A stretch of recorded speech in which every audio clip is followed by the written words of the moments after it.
Hello, and thank you for joining our roundtable discussion on how to connect and delight customers by leveraging direct mail across the entire customer lifecycle.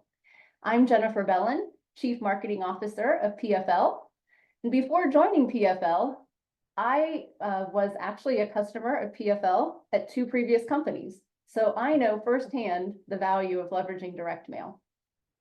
Over the past few years, I don't know about you, but I've definitely observed an evolution in marketing from focusing mostly on new customer acquisition to a split pretty evenly between new customer efforts and existing customer programs. Why is this? Well, according to a Forbes study, the conversion rates for existing customers are significantly higher than those for new customers. Existing customer conversion rates are often 60 or 70%, while conversion rates for new customers can be as low as 5% and up to just 20% for the best of companies. This means that your sales and marketing investments go much farther when you are focused on upselling or cross-selling to loyal customers. So today, during our discussion, you will learn how direct mail can be implemented within various stages of the customer life cycle, including both acquisition and existing customer stages. You'll also get to see a lot of visual examples of some of the brilliant campaigns our presenters have executed within these stages. So today, I have the privilege of hosting 2 direct mail experts for our roundtable discussion. Janelle Masonette is Senior Vice President and Chief Marketing Officer at Avidia Bank. The bank is a community bank located in Massachusetts. And Janelle has worked for a number of years in bank marketing and has been with Avidia for 5 years. She has taken Avidia's direct mail program to new heights during her tenure, and I cannot wait for you to see some of the interesting programs she has put together. Christina McLeod is Senior Marketing Campaign Manager at KnowBe4. KnowBe4 provides security awareness and compliance training and testing for numerous organizations. And Christina has spent more than 10 years in marketing for a variety of B2B tech companies. She has created a number of fantastic campaigns, including one featuring a beloved video game from the past that she'll share about in a little bit. So when I first started using direct mail about 8 years ago at Paycor, it was a mess. Our CEO was a big fan of direct mail. He encouraged me to invest heavily in this tactic. However, I didn't initially have a direct mail partner like PFL, so I was trying to do it all on my own. I was working with a local printer. I was stuffing envelopes in the office. I was sending to poorly vetted mailing lists. In fact, I once sent a 10,000 piece mailing, and more than half of them came back due to insufficient addresses, and I had to hire a temp to sort through the mess. Fortunately, things got a lot easier over the years, and we saw tremendous value ultimately in the direct mail tactic. So Christina and Janelle, could you share how you got started with direct mail? Yeah, thanks, Jennifer. Happy to be here. So direct mail was really always on my radar of something that, we wanted to do, especially when I started at KnowBe4. My manager had expressed that as well, but we were a little hesitant, due to COVID and potentially maybe not having people in office. But we really wanted another way to get in front of our non-mailable audience because so many people, opt out of email and all of that. So wanted to find another way to get in front of them. And now it's really become, an important tactic in all of our campaigns. When we're thinking about putting together a campaign, we always think about, where can we add a direct mail, whether it's a postcard or a kit, or just something unique that, stands out to people. If they receive it in the mail, they'll hopefully definitely open it because it, looks really creative and cool, which I'll show you guys here in a little bit.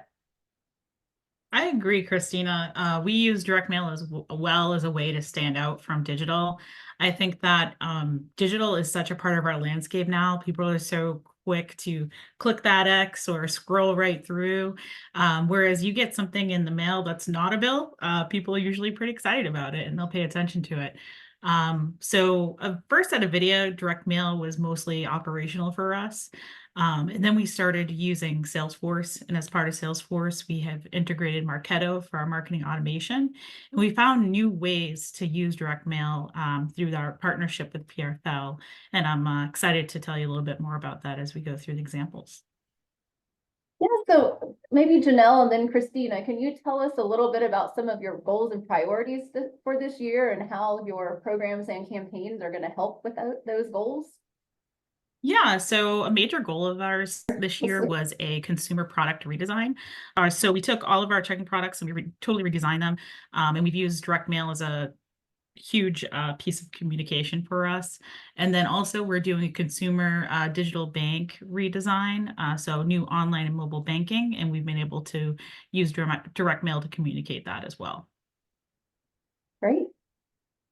Christina? Yeah, so really this year we're thinking about more of an awareness approach to prospects and customers that were more than just one product, security awareness training. So we're actually, know before platform of products. So we're really trying to lead with that messaging, and obviously direct mail can help with that. And then another big focus for us this year is doing more account-based marketing on that one-to-one, one-to-few approach. So thinking more about personalization and getting in front of a targeted account list, the right people at the right titles, at the right companies. So that's a big focus for us this year.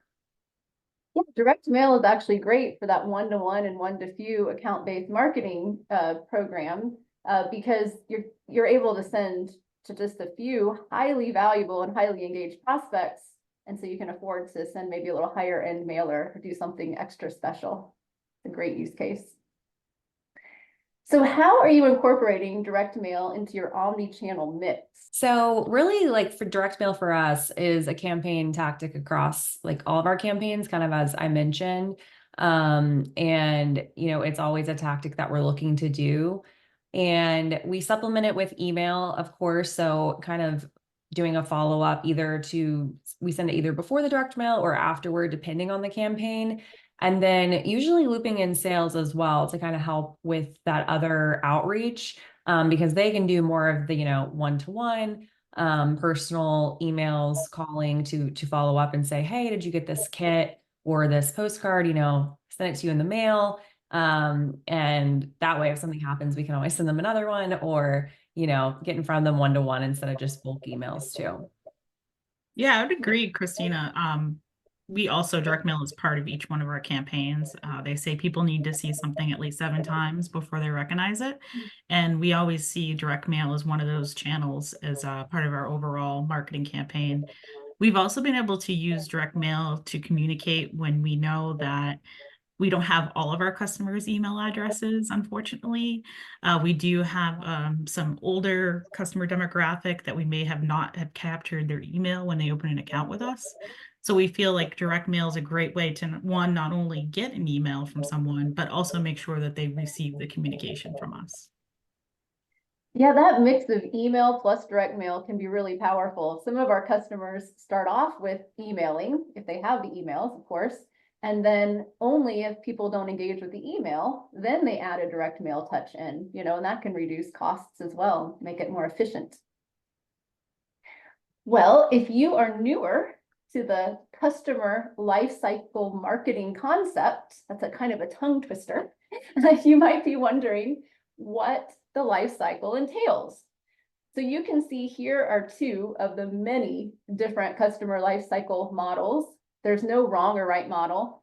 Just pick one that works best for your business.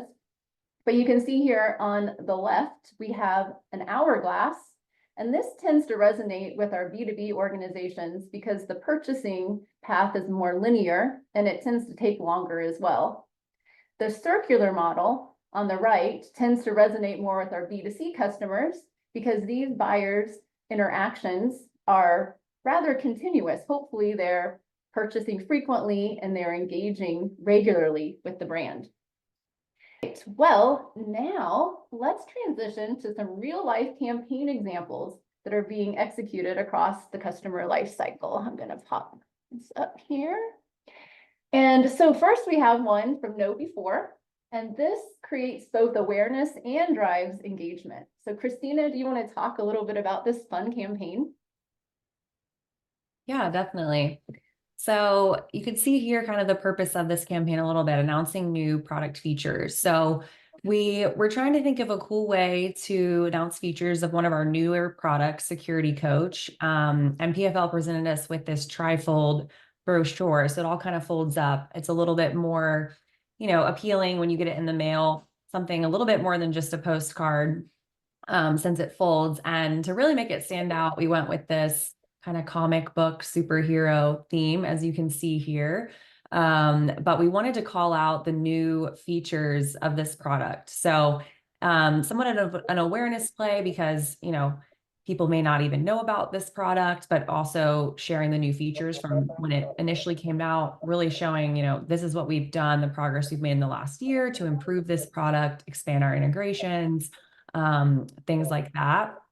And then the engagement piece is really the goal here was to get the customers to request a demo with our team to learn more about these new features. So actually talk directly, with the sales rep. And you can see here we promoted, if they fill out the form requesting a meeting, they'll get a $25 gift card for lunch on us. So that's where this whole theme of even heroes need a lunch break comes from. So if they, requested the meeting, they would get a gift card to either Uber Eats, DoorDash, or Grubhub to get lunch from there. Well, this is so creative. I love it. When we were talking about this early on as we were planning for the webinar and I saw this, I was like, oh gosh, I can't wait for everyone to see the creativity of how you brought your brand to life in a comic sort of way. Yeah, and we actually, with this one too, just one more thing, we did supplement this one with an email, and it drove to a landing page that had really like these same graphics and everything to match and align, just to reach like a broader audience, since we did pretty specific with this mailer. Smart. So the next few are from Avidia Bank, and they are focused on engaging current customers. Janelle, would you like to share about this mortgage program? Yes.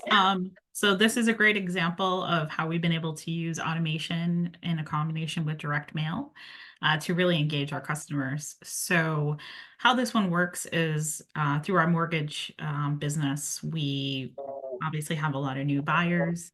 We used to have more, but it's starting to pick back up again with the interest rates hopefully moving down soon enough. But how this works is through Salesforce, we're triggered into Marketo to know that someone has purchased a new home. And when they purchase that home, we automatically send out through PFL this postcard along with these great marble coasters. And it's really wonderful because we've gotten a lot of really positive feedback, not only from our customers, but also our lenders. And I think it can even be a great brand piece. Someone has a welcoming party, they have the coasters on the table, and they might say, what logo is that? Right? And oh, that's Avidia Bank. They helped us with our mortgage. So it really goes just beyond direct mail. And it's a nice example of how we've been able to use automation, direct mail, and promotional items to further engagement with our customers. Well, I think this is super cool, and I did not receive a gift from my bank when I set up a mortgage, but I wish I had. It would have definitely stood out with the personal note and the Thank you. coasters. Love it. What about this one? So this example is fairly recent for us. As I mentioned earlier, a goal for us this year is our digital banking upgrades. And so this is really an example as well of us being, I don't say fearful of not having everyone's email, and wanting to make sure everybody is aware of this very important update that we have. And so it's changing how they log into online banking in their mobile app. And what we did with this one is, instead of sending a huge packet with all the information, we decided to utilize a QR code. They scan that code and it goes directly to the FAQ page about online banking. The great thing with that as well is things are always changing. So we're able to update that page in real time. And it's a nice mixed use of using digital and direct mail together. And also we're able to track through that QR code. So something that, it's pretty simple, but it has a lot of power behind it and ways of communication and tracking and engagement. Yeah, QR codes, they've really Come a had long a, way. right, yeah, that's right, a great revolution or evolution or something. At first, nobody used them, For but now sure. everybody uses them. I think with COVID, a lot of restaurants use different menus. So That's right. yeah. What Yeah. about this one? I think this looks so fun. Thank you. So this is featuring Max, our spokespig. And this is for our adventure savings program. So love this program with PFL. This is a great example of a program we used to do fully manually with my team. So how it works is with our savings program, the kids meet a certain savings milestone and we send them a gift card to encourage them to continue to save. And then also on their birthday, we send them a birthday card with a note that if they come into the branch, they can get money deposited into their account. Well, we used to do this all manually. Our retail team would send us spreadsheets with whose birthday is coming up, where they are on their deposit level. Then I would have someone on my team physically go out, buy gift cards, stuff them in the envelope, and mail them out. Well, we don't have to do that anymore. We've been able to automate everything through Salesforce, Marketo, and PFL. It's really given a lot of time back to my team. I think we probably save at least 40 hours a month and manual labor by automating this program. And what a cool way to get young bankers, started early with early healthy habits. Yeah, it's I almost a way to replace that passport program. And not Mhm. only is it awesome to encourage kids to learn about their finances and save, but it's a great way to connect with the parents. So it's really a win-win situation for us. Love it. So moving on to the consideration stage, here you can invest more because these buyers are highly engaged. They're showing buying signals.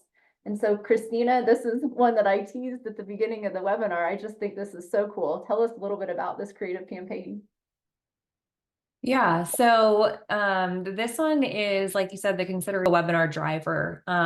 So again, talking about one of our newer products, we were thinking of hosting a webinar and wanted it to be pretty product specific, but trying to think of a way to really drive that attendance. So working with PFL, we found that you have these really cool little handheld retro video games. So you guys can see this here a little bit, but it's a little Space Invaders video game that actually works. We thought, our IT audience would enjoy it. So we really actually promoted the kit via email and on the landing page, just saying, register for this webinar, learn about like alien invaders and phishing attacks and all that kind of thing, relating it to the theme, and you'll receive this kit. So the kit had the video game and then also a handwritten note from the rep that PFL put together, just kind of saying, thank you for your interest in this product. Would love to talk to you more about it. We also, paired this with an email cadence as well, and kind of made it into like a game theme a little bit with the rep reaching out and saying, like, first, did you get the game? What do you think? Would love to like play with you at lunch, like challenge you during lunch one day. So we kind of looped the gaming theme throughout the whole thing, but it was just a cool incentive to get people, excited about the product and give them a little bit of something too. Well, another interesting use for direct mail with webinars is sending to registrants in advance of the webinar once they've registered to increase live attendance. And we actually did that for this webinar. We sent out chocolate bars. So hopefully some of the folks on the call today, if you register early enough, received a chocolate bar. Right, on to customer retention stage. Would you like to share about this one, Christina? Yeah, so I know a lot of you mentioned customer retention, which is great. That's a big, focus for us as well, really, since I started thinking about cross-sell, upsell. So that's really what these campaigns were. So you can see customer expansion here. So this was kind of a two-punch campaign. We actually launched these about the same time, but two different audiences. So these are just the flat postcards. Our trick here, I'm not sure if it's better results or not, but we put it in an envelope with the Know Before logo on there, just hoping to kind of stand out a little bit more than just, tossing a postcard. So that's one little tip from me. But we put it in the envelopes there to kind of like, oh, what is this? They're customers, so obviously they should know before. So they open it and actually look at it. But the one on the right here is for just our existing SAT customers. We're talking about one of our other products, FishER, and promoting a pretty like product specific asset again, 5 ways that it'll save you time and money. So the CTA here is to just download the white paper. And then if they do, they'll be entered to win a $500 Amazon gift card. Think that, incentive definitely helped drive some of this. We had a great response really from both of these postcards, but that was the one for that. So that was kind of that team, more of a cross-sell approach. And then the other postcard here is more of that upsell approach. So we have upgraded this product to FishER Plus. So this went out to our existing FishER customers, letting them know, hey, we have an upgrade for this product. And actually one of the theme we kind of used was supercharge. So we thought, why not do a charger for the gift to go along with that? So you can see a picture of it a little bit on this postcard, but we did this kind of fancy charger clock. And so essentially, if they requested more information about this product with their CSM, they would receive this special kit with the charger. So really 2 plays here, but we launched this around the same time to push both of these. Yeah, very clever. And I really like the idea of putting the postcard in the envelope just to really gain some intrigue. Good tip. All right, what about the Avidia customer letter? Let's hear about this one. All right, well, this is not as exciting, I'm going to admit. And I noticed in the poll, people didn't really use direct mail for operational reasons. However, we do. Being a bank, if there's any significant changes, we have to give at least a 30-day notice, and it needs to be written in the mail. So I don't know if it's just because of our industry. However, this is a really dynamic piece for us. Again, I was talking about earlier, we've had to change all of our checking accounts this year. You'll see the pink areas of the letter are different merge fields. So we were able to list multiple accounts on one letter and use that list that we delivered to PFL to be able to incorporate in the letter so people aren't getting multiple packets, which really saves money. And then on the right-hand side, you'll see the packet. It was 28 pages long. So it was quite a large packet. However, we got some good feedback that everybody received it. And this is another way that we know if we send it via direct mail that people will see it and receive it versus just via email. Again, not as exciting, but important piece and had a lot of moving parts and pieces. Yeah, it's essential to have a partner that knows what they're doing to be able to pull something like this off. And believe it or not, a lot of our mailings are much more like what you're showing here. I mean, they're just letters that have a lot of important personalization that you have to get right, have a lot of pieces and moving parts. So this is, though maybe not as fun and exciting, it's very much spot on what a lot of our customers are doing today. So you can also nurture employees and engage them via direct mail. Do you want to talk about this, Janelle? Yeah, so this is something that we sent out.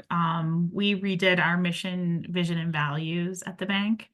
And now, after COVID, a good amount of our employees are actually working remotely or hybrid. And we wanted to get the message out there to people at their homes. We know that not everybody is going into the office. So this was a fun piece that we sent. Here on the left-hand side, it might be hard to tell, but those are actually seed packets. So we gave the employees a little gift, and then when you open it up, it has our new mission and vision and values in there. So we felt like it was a good way to get the message out to our employees and engage them in a fun way through direct mail. And what a pretty seed packet. I would never have guessed that those were seeds. Yes. It's in the paper. It's embedded in the paper, probably. That's so neat. Yep. So one of the most rewarding things for me as a marketer is when someone reaches out to me personally and says, "Oh, wow, I love that campaign," or, responds in a positive way. Have either of you received any interesting responses to some of these campaigns? Yeah, I can take that one. I actually did. We got a great response from that mortgage campaign that we sent with the coasters. A lot of the customers really loved it, and our mortgage lenders loved it too. So, a ton of positive word of mouth. Some metrics, it's great to measure the numbers, but also it's also great to measure the sentiment, and a lot of positive sentiment around that campaign. Very cool. Well, you would have received positive sentiment from me as well if I had been in that campaign. So very good. Well, now let's transition to how to build a scalable direct mail program. So Janelle, Christina, what did it take for you to evolve your direct mail programs to where they are today? Yeah, so I mean, I think it's definitely, as I mentioned before, we started out very operational and then we moved over to automation and got really creative with it. I think getting that positive internal buy-in is wonderful because it gives you that ability to get, more budget towards these campaigns. And then just being creative with it and testing it and see what works and what doesn't. But everything we've done is we've gotten a positive feedback from. Yeah, I definitely agree with you, Janelle, for sure. At the beginning, I mean, our pilot was starting with a postcard. So something smaller that's cheaper, that you can send out to a large audience. And we actually didn't even have a QR code, but just try to make a short URL that they could go and just type in. And our CTA was just download a white paper, download an asset. We didn't offer an incentive or anything like that, because obviously that's an extra cost. So I wanted to start, smaller, but with that larger audience, and it performed better than expected, with over 100 downloads of an asset. So then that kind of gave us the confidence. And as you just mentioned, like executive buy-in, having that internal approval, to try more creative and then, more expensive direct mail pieces that you can just send to those, targeted audiences, like that of a kit. Like I shared, obviously that's a more expensive item, so you send it to a smaller audience. But yeah, that's kind of where we're at. Yeah, as you both mentioned, pilot, definitely a great way to start. And especially if you don't have buy-in on the direct mail tactic, because I've experienced it time and time again. You add direct mail to that omni-channel experience, and you will be able to demonstrate a return, and that'll get the leadership super excited about what you're doing. All right, well, now we're going to talk a little bit about measuring. And no matter what part of the customer lifecycle your campaign is focused on, it really is important to set the appropriate metrics to measure success before you start planning your campaign. I think that's really critical, the before part. Think about the goals and metrics that you want, because they're going to help determine what calls to action you'll choose, what format, what messaging, the type of campaign, and of course, it enables you to measure the results ultimately of your campaign to decide if it was successful.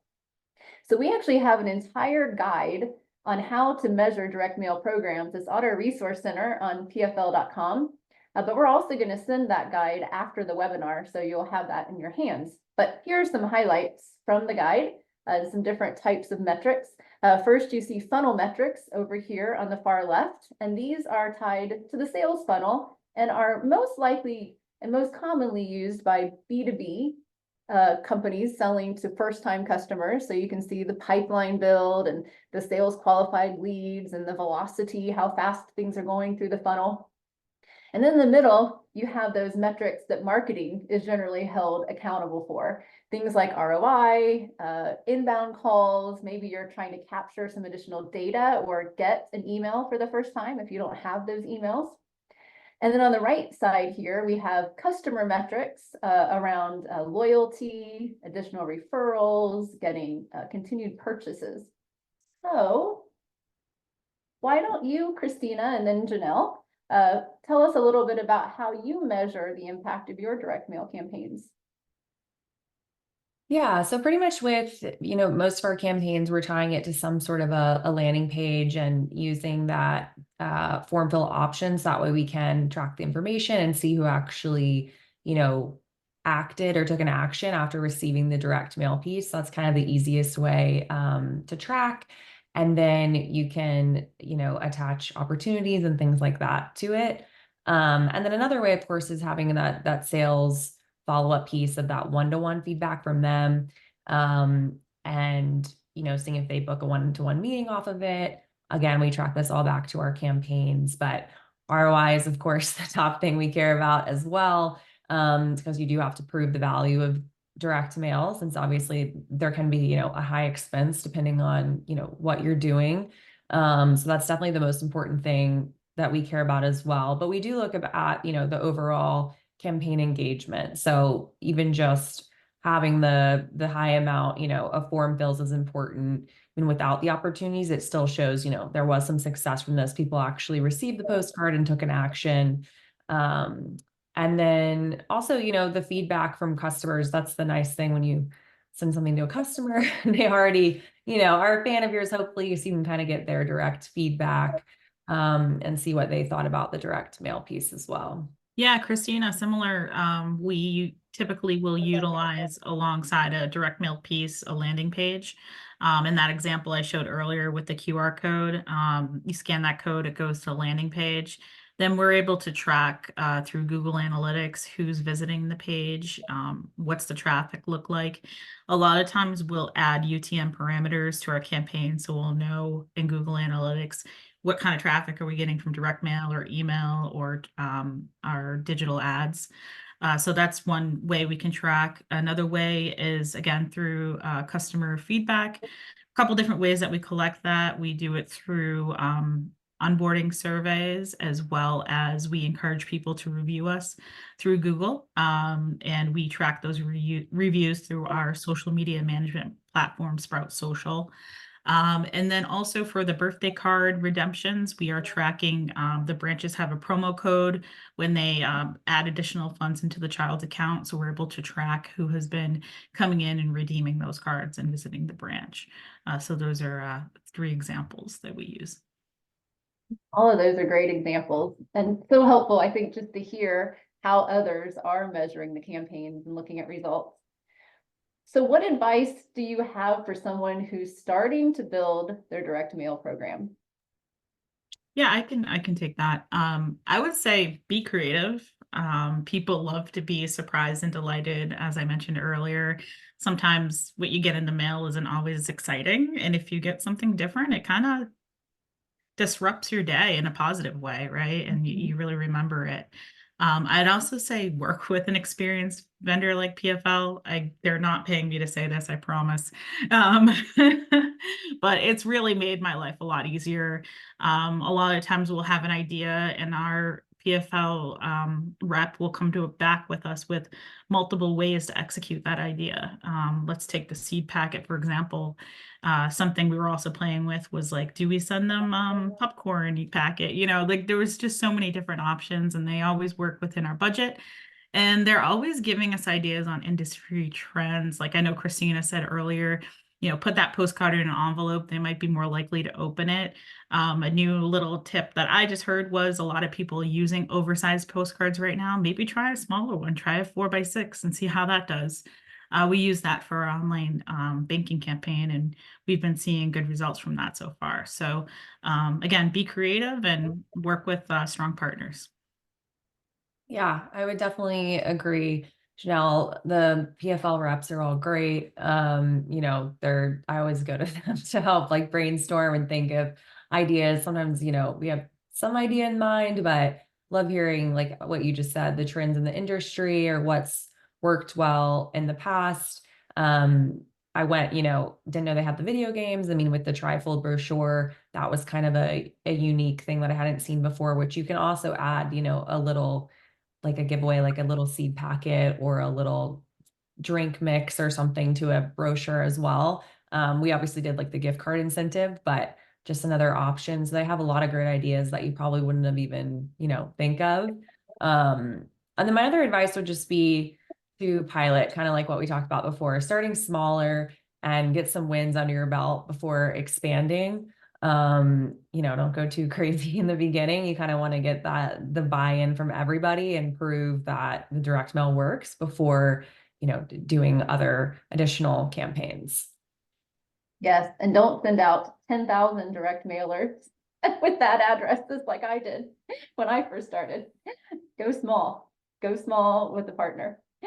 Well, thank you for the kind words about PFL. I really appreciate that. We do love coming alongside our customers and brainstorming and coming up with fun new ideas. I even, as the chief marketing officer at the company, I get to be involved sometimes in those brainstorms, which is super fun for me as well. Well, we are going to transition to Q&A here now.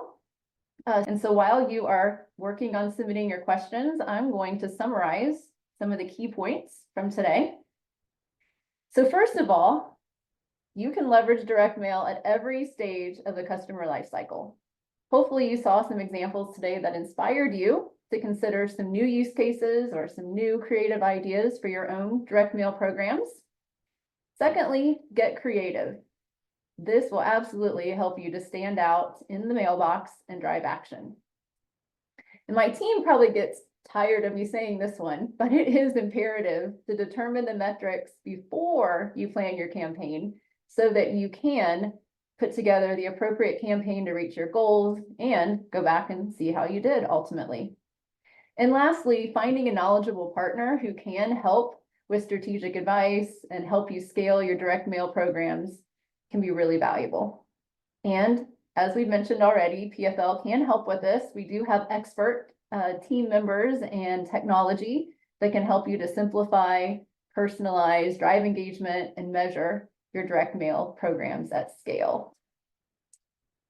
All right, so on to some questions. So let's see here. We have a question here about how are you using data to personalize your direct mail campaigns? Janelle, do you want to talk to that one?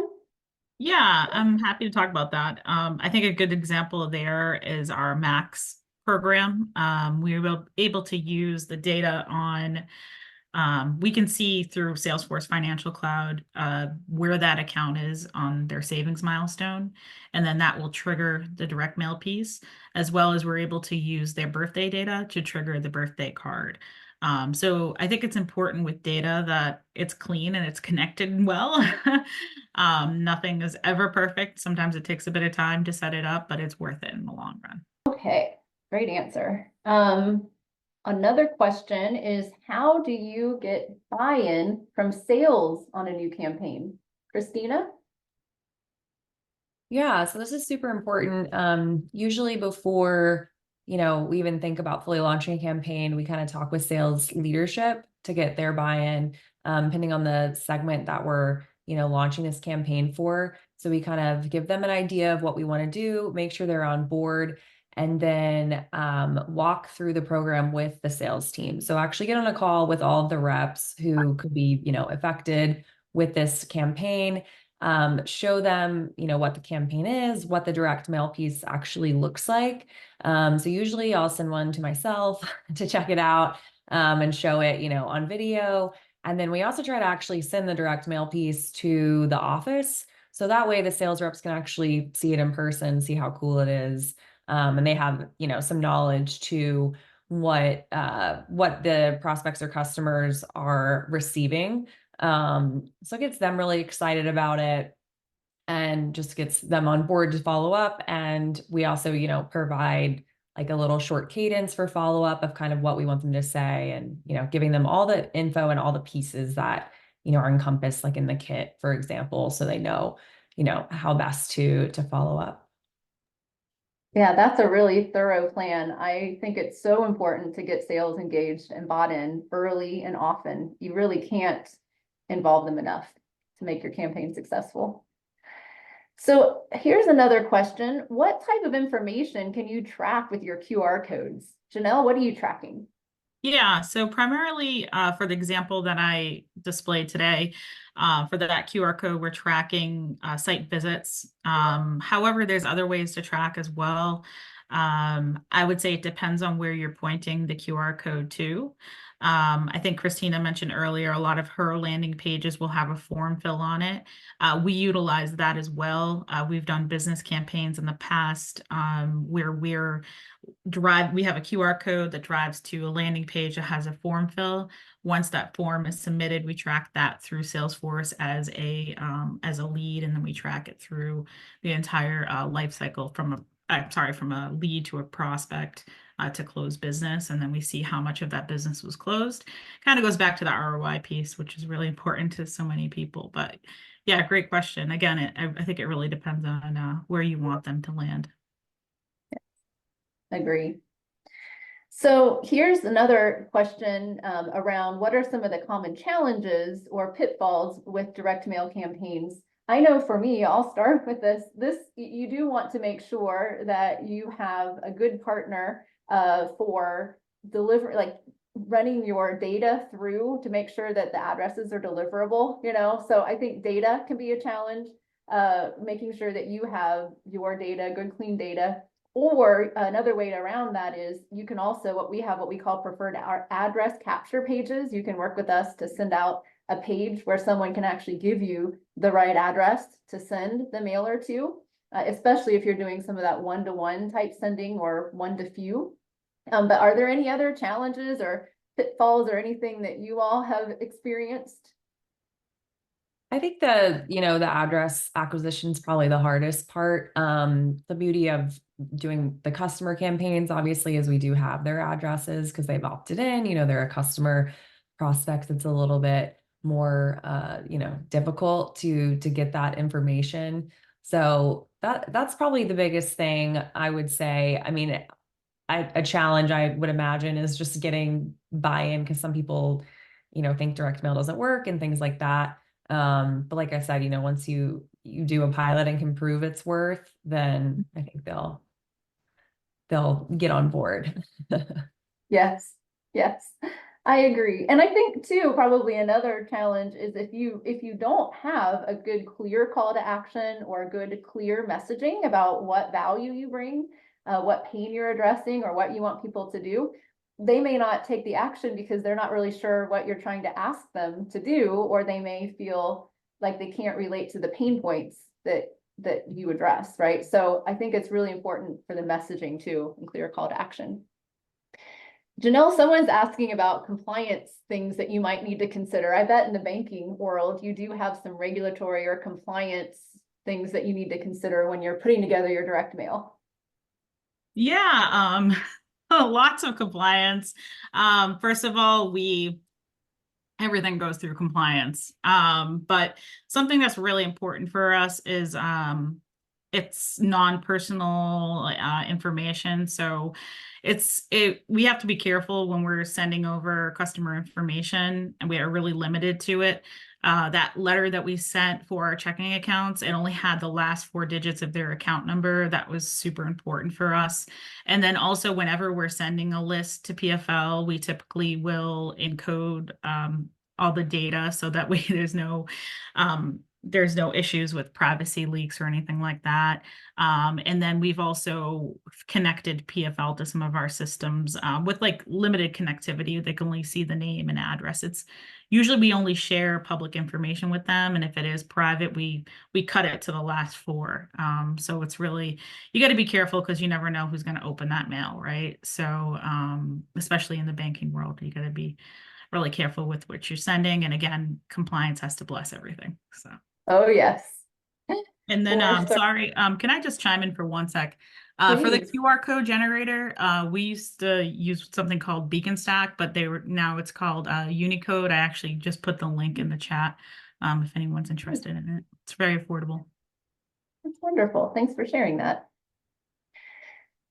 We had someone who asked about, for your birthday card mailers, do you update them regularly? Like, do you have different cards? Do you send, at a different cadence for, how do you handle your birthday cards? Yeah, great question. We have run these cards for couple of years now. We do update the creative every once in a while. I can imagine the kids like, oh, it's, the past 5 years I've gotten the same card. So we do update the creative and the offer. But we typically try to keep with Max, our spokespig, just that brand identity piece. Fun.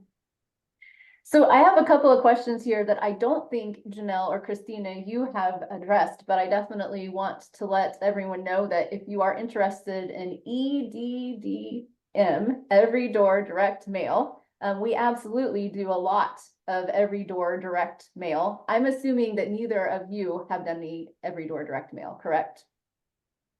I have done it before, but it really depends on the campaign. I've done it if it's something that's broad and that we're not really targeting for. I've seen success in, and you can really save money per piece with it. Yes, it can be very efficient. Yes. So for the questions around that, we'll definitely reach out and give some more information to help you. Yeah, I think we've addressed a lot of the questions at this point. Yeah, and some of them we addressed, I think they came in while we were talking. So let's see, is there anything else? Oh, have you ever done a teaser on an envelope, like a teaser message? Either of you? Yeah, we did. It's not exciting. But so for that checking mailer that I was speaking about earlier, that boring kind of compliance looking thing, what we did is we did windowed envelopes. We did a pretty large window, and then in the letter, the subject of the letter said important information enclosed, please open. So we wanted to make sure that people were opening the packet, and I think that really helped. Yeah, we haven't done like a teaser. I mean, like I said, we used the envelope that had like our logo on it. For the brochure, the trifold, that actually came in a clear envelope, so they could really, see how cool it was, and hopefully that helped open it. And then on our physical kits, we do have, some messaging like on the outside, promoting like know before and the product. So hopefully they'll kind of know who it's from, but want to open it and see what's inside. Tips. Well, that is all the time we have for today. It looks like we've addressed all the questions. And if we didn't, we'll reach out to you individually. A couple of the questions we aren't expert on here on this call, but can definitely help. But a big thanks to our delightful panelists for sharing their insights. Thank you so much for attending. Have a great day. Thanks, everyone. Thank you.